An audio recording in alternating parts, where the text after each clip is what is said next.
Chronologiquement parlant, les haïkus et petits formats sont venus après l'exposition historique de 2015, où pour la première fois au Maroc, une thématique sortant du carcan habituel vient briser la monotonie ambiante, tant par sa fraîcheur sémantique que par la pertinence et la richesse de sa teneur culturelle. Les haïkus picturaux, présentés en toute primeur, à Safi, ville côtière du Maroc, ne sont pas passés inaperçus, malgré l'éloignement géographique de la capitale. La radio nationale, la SNRT et la presse écrite ont couvert cet événement singulier, s'inscrivant dans la perspective universaliste de la culture sans frontières. Le haïku n'est-il pas un point de jonction entre l'Orient et l'Occident? Peinture haïku-graphiée, haïku picturalisé, la commutativité idiomatique n'est pas un néologisme réverbatif ou un slogan vaseux.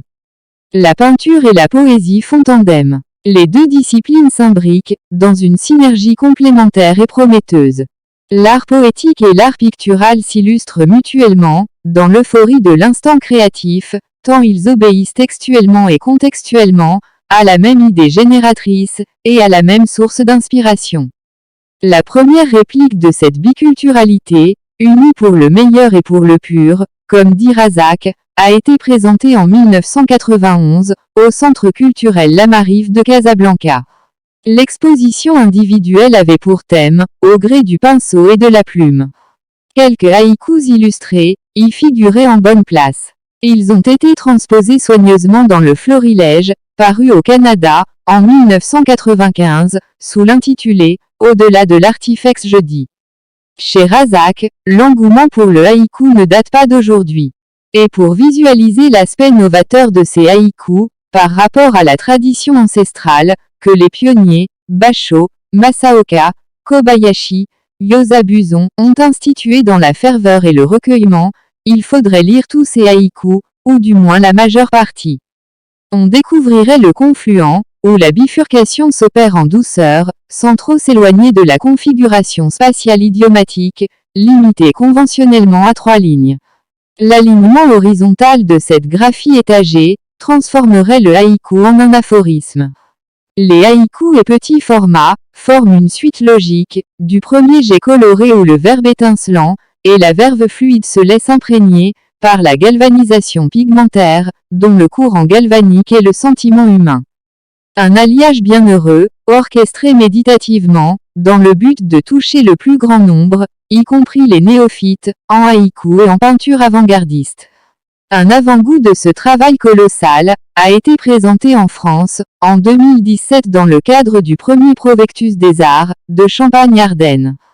Ainsi, avec le lancement, via le web, du programme artistique Digi-Hybrid Art, au mois d'avril 2022, Razak trouve un médium à sa convenance, pour populariser ses créations, tant picturales que littéraires. En effet, de nombreux extraits de ses livres sont mis en ligne. L'hommage canadien dont Razak est le bénéficiaire méritant, n'a d'ambition légitime, que de rappeler la valeur indiscutable de ce créateur, qui a plusieurs cordes à son arc, et qui fait de la pertinence artistique, sa flèche de prédilection. Après la 90e vidéo, portant le label Digi-Hybrid Art, mentionne Razak, un concept original dont j'ai explicité l'énoncé, dans le modus operandi, et un travail laborieux, qui a engendré jusqu'à maintenant, un total ahurissant, de plus de 3000 œuvres dérivées, c'est le tour des haïkus et petits formats, de prendre la relève, avec le dièse cognitif, qu'ajoutent les haïkus au tableau de peinture. Si le texte reste inchangé, l'œuvre picturale correspondante va voyager dans le vaste cosmos, des pixels de coloriage, que le télescope Digi-Hybrid Art rend perceptible. Le premier haïku dont on digitalise la partie picturale, à l'aide de ce précieux outil créatif, explique Razak, relate la portée sociologique, que je tente d'insuffler, à cette poésie minimaliste.